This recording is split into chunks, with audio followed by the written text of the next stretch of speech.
बिस्मिल्लाहिर्रहमानिर्रहीम। अस्सलाम वालेकुम व्यूअर्स, मैं हूं तंजीला रियाज और आप देख रहे हैं मेरे यूट्यूब चैनल। तो आज मैं आपके साथ शेयर करूंगी चिकन पुलाव की रेसिपी।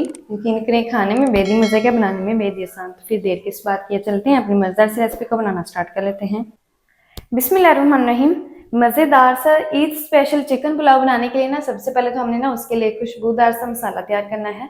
उसके लिए देखिए यहाँ पर ना मैंने कुछ स्पाइसेस ले लिए हैं। सबसे पहले देखिए मैंने यहाँ पर ना 1 टीस्पून भर के खुश्क धनिया लिया है, 1 टेबल स्पून सब्ज सफ़ेद जीरा, 2 अदद यहाँ पर मैंने बादियान के फूल लिए हैं, 1 टीस्पून भर के मैंने काली मिर्च ली है, 3 अदद छोटी इलायची, 2 से 3 टुकड़े मेरे पास है यहाँ पर दालचीनी के, 6 से 7 अदद लौंग लिए हैं, 2 बड़ी इलायची और 1 टेबल स्पून यहाँ पर ना मैंने सौंफ लिए हैं। अच्छा, हमने ना इन तमाम स्पाइसेस को मिक्सी के जार में डालना है और इसका जो एक खुशबूदार सा मसाला है ना बनाकर तैयार कर लेना है। तो मैं इसका मसाला बनाकर तैयार कर लूँ, फिर मैं आपको दिखाती हूँ। अल्हम्दुलिल्लाह से देखिए जो खुशबूदार सा हमारा मसाला है ना वो भी बनकर तैयार हो चुका है चिकन पुलाव के लिए। तो बस ये इस मसाले को ना हमने आगे चलकर इस्तेमाल करना है। तो शुरू में ही आपने ना इसको बनाकर रख लेना है ताकि आगे चलकर आसानी हो। तो इसको ना करते हैं जल्दी से साइड पर और इसका जो अगला स्टेप है ना वो हम शुरू कर लेते हैं। तो दूसरी तरफ देखिए यहाँ पर ना मैंने एक कढ़ाई ले ली है। सबसे पहले हम क्या करेंगे, इसके अंदर शामिल करेंगे प्याज। तो प्याज ना देखिए यहाँ पर मैंने ली है 2 अदद मीडियम साइज की मैंने प्याज ली थी, जिसको ना मैंने पतले पतले स्लाइसेस में कट कर लिया है। अच्छा, प्याज को ना मीडियम फ्लेम पर फ्राई कर लेंगे ताकि जो प्याज है ना हमारी अच्छी तरीके से फ्राई हो जाए। अच्छा, यहाँ पर ना मैंने 1 कप जो है वो ना ऑयल का इस्तेमाल किया है। अगर आप चाहें तो यहाँ पर घी का भी इस्तेमाल कर सकते हैं। प्याज को हम मीडियम फ्लेम पर फ्राई करेंगे ताकि प्याज का जो कलर है ना वो अच्छी तरीके से गोल्डन हो जाए और प्याज हमारी अच्छी तरीके से फ्राई भी हो जाए। तो प्याज को ना मैं 4 से 5 मिनट तक मीडियम फ्लेम पर फ्राई कर लूंगी। अल्हम्दुलिल्लाह से देखिए प्याज को ना मैंने 4 से 5 मिनट तक ना अच्छी तरीके से फ्राई कर लिया है। प्याज ना हमारी फ्राई हो चुकी है, तो बस फ्लेम को ऑफ कर देंगे। प्याज ना हमारी अच्छी तरीके से गोल्डन ब्राउन हो चुकी है, तो बस इस टाइम पर ही ना हमने प्याज को बाहर निकाल लेना है। चलें जी, प्याज को ना हम निकाल लेंगे स्ट्रेनर की मदद से ताकि इसका जो ऑयल है ना वो सारा कढ़ाई के अंदर ही रह जाए। दम देते हुए हम ना प्याज को इस्तेमाल करेंगे, तो इसलिए प्याज को ना हमने शुरू में ही फ्राई करके साइड पर रख लेना है। तो प्याज को ना मैंने निकाल लिया है। अब ना हम उसी ऑयल के अंदर ही शामिल कर देंगे 2 टेबल स्पून भर के शामिल करेंगे अदरक लहसुन की पेस्ट। और अदरक लहसुन की पेस्ट को ना हमने फ्राई कर लेना है। अच्छा, हल्की आंच पर ना हम अदरक लहसुन की पेस्ट को फ्राई करेंगे तकरीबन 30 से 40 सेकंड के लिए, ताकि अदरक लहसुन की जो कच्ची सी स्मेल है ना वो खत्म हो जाए। तो अदरक लहसुन की पेस्ट को भी ना मैंने 30 से 40 सेकंड तक फ्राई कर लिया है। अदरक लहसुन की जो कच्ची सी स्मेल है ना वो खत्म हो चुकी है। तो अब ना हम इसके अंदर शामिल करेंगे टमाटर। तो टमाटर ना देखिए यहाँ पर ना मैंने लिए हैं 2 अदद बड़े साइज के मैंने टमाटर लिए हैं, जिनको ना मैंने रफली सा कट कर लिया है। अच्छा, साथ ही ना हम इसके अंदर शामिल कर देंगे 1 टीस्पून भर के मैंने नमक लिया है। अच्छा, नमक की वजह से ना टमाटर का जो कुकिंग प्रोसेस है ना वो फास्ट हो जाएगा और टमाटर ना हमारे जल्दी नरम हो जाएंगे। तो नमक के साथ टमाटर को ना हम 2 मिनट तक पका लेंगे। तो टमाटो को ना देखिए मैंने 2 से 3 मिनट तक ना पका लिया है। टमाटर ना हमारे काफी हद तक नरम हो चुके हैं। तो अब ना हम इसके अंदर शामिल करेंगे जो हमने खुशबूदार मसाला बना के रखा हुआ था ना, वो इस टाइम पर हमने शामिल कर देना है। चलिए जी, मसाले के साथ ही हम ना इसके अंदर दही भी शामिल करेंगे। अच्छा, उससे पहले हम क्या करते हैं, फ्लेम को ना हमने एक दफा से ऑफ कर देना है ताकि जो दही है ना वो हमारी फटे नहीं।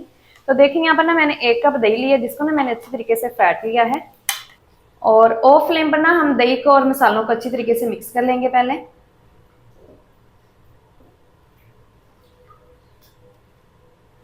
चलें जी, अच्छी तरीके से मिक्स करने के बाद अब हम क्या करेंगे, फ्लेम को ना हमने ऑन कर देना है।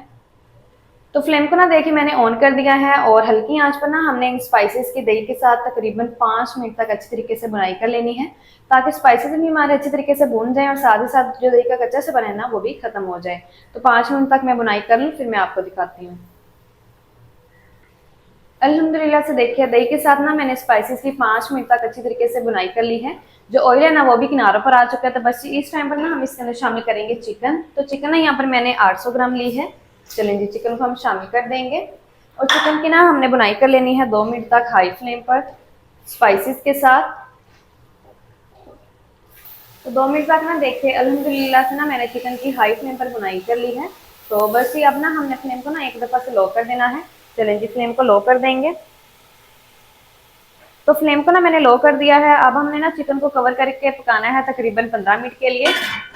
चलें जी, ऊपर ना मैंने कवर लगा दिया है और कवर लगा के ना हमने हल्की आंच पर 15 मिनट के लिए चिकन को पका लेना है। अच्छा, हमने ना इसके अंदर पानी वगैरह कुछ भी शामिल नहीं करना है, क्योंकि जो दही का पानी है ना उसी पानी के साथ ही चिकन हमारा अच्छी तरीके से गल जाएगा। तो चिकन को मैं 15 मिनट तक पका लूँ, फिर मैं आपको दिखाती हूँ।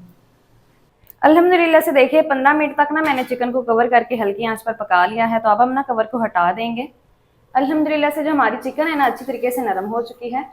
तो बस ये चिकन हमारी नरम हो चुकी है। तो अब ना हम इसके अंदर शामिल करेंगे हरी वाली मिर्ची। तो 3 से 4 अदद यहाँ पर ना मैंने हरी वाली मिर्ची ली है, जिसके जो डंडल है ना मैंने निकाल लिए हैं।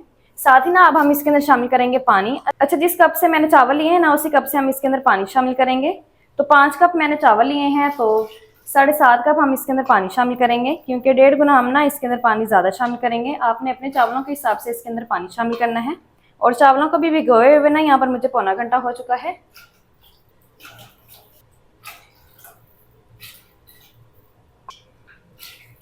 चलें जी, 7.5 कप जो पानी है ना मैंने शामिल कर दिया है। फ्लेम को हाई कर देंगे ताकि ना पानी में जल्दी से एक बॉईल आ जाए। अच्छा, इसी टाइम पर जो नमक है ना वो भी आपने चेक कर लेना है। तो 1 टीस्पून हमने पहले शामिल किया था, तो 1 टीस्पून भर के आप ना हम इस टाइम पर भी शामिल कर देंगे। अच्छा, नमक कम हो तो आप मजीद और भी शामिल कर सकते हैं, लेकिन इस टाइम पर ना आपने नमक को चेक कर लेना है।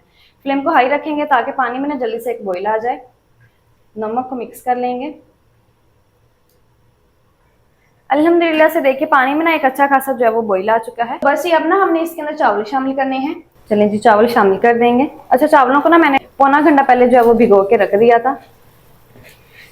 चावलों को ना हम अच्छी तरीके से मिक्स कर लेंगे। अच्छा, नरम हाथों से हमने चावलों को मिक्स करना है। चलें जी, चावलों को मैंने अच्छी तरीके से मिक्स कर लिया है और चावलों को ना हमने 8 से 10 मिनट तक पका लेना है, ताकि जो चावल है ना वो अच्छी तरीके से फूल जाएं और सारा पानी ना अपने अंदर अब्जॉर्ब कर लें। तो तब तक अब हमने ना चावलों को पानी के अंदर पकाना है, जब तक कि जो पानी है ना वो खुश्क नहीं हो जाता। तो देखिए माशाल्लाह से जो पानी है ना वो अच्छी तरीके से खुश्क हो चुका है। तो बस जी लास्ट पर हम क्या करेंगे, इसके ऊपर ना थोड़ा सा हरा धनिया शामिल कर देंगे। चलें जी, फ्लेम को ना मैंने लो कर दिया है और हरा धनिया भी शामिल कर दिया है। साथ ही शामिल करेंगे इसके ऊपर फ्राई की हुई प्याज, जो हमने शुरू में फ्राई करके रखी हुई थी। प्याज के साथ ही ना मैंने यहाँ पर ली है 2 टेबल स्पून मैंने दही ली थी, जिसके अंदर ना मैंने येलो फूड कलर शामिल कर दिया है और अच्छी तरीके से मिक्स कर लिया है। इसको शामिल करेंगे। चलें जी, फ्लेम को मैंने पहले ही लो कर दिया था। तो अब ना हमने इसके ऊपर दम लगाना है। तो इसके ऊपर ना अब हम दम लगा देंगे और इसको ना हमने दम वाली आंच पर तकरीबन 15 से 20 मिनट के लिए इसी तरीके से पका लेना है। तो 20 मिनट तक मैं इसको दम पर रखूंगी। 20 मिनट के बाद फिर मैं आपको दिखाती हूँ। तो चावलों को दम लगाए हुए ना यहाँ पर मुझे तकरीबन 20 मिनट हो चुके हैं। तो बस जी 20 मिनट के बाद अब हम ना दम को हटा देंगे। तो माशाल्लाह से देखिए बहुत ही कमाल के अल्हम्दुलिल्लाह से जो हमारा चिकन पुलाव है ना बनकर तैयार हो चुका है। ये देखिए माशाल्लाह से कितना कमाल का बन चुका है। अल्हम्दुलिल्लाह से बहुत ही कमाल का बन चुका है। बिस्मिल्लाहिर्रहमानिर्रहीम। तो माशाल्लाह ये देखिए अल्हम्दुलिल्लाह से कितने कमाल के जो हमारे चावल है ना बनकर तैयार हो चुके हैं। अल्हम्दुलिल्लाह से बहुत ही कमाल का जो हमारा चिकन पुलाव है ना बनकर तैयार हो चुका है। ये देखिए माशाल्लाह से चावल ज़रा चेक कीजिए कितने खिले खिले बन चुके हैं। तो आपने भी ना इस ईद पर इस रेसिपी को घर में लाजमी ट्राई करना है। इंशाल्लाह ये रेसिपी आपको बेहद ही पसंद आएगी। तो माशाल्लाह जी ये थी हमारी आज की रेसिपी चिकन पुलाव की। चिकन पुलाव मज़ेदार टेस्टी किस तरीके से बनाया जाता है तमाम तरीका आपके साथ शेयर कर दिया। वीडियो चल गई तो वीडियो को लाइक और चैनल को आपने लाजमी सब्सक्राइब करना है। मिलते हैं नेक्स्ट वीडियो के साथ, तब तक के लिए अल्लाह हाफिज़।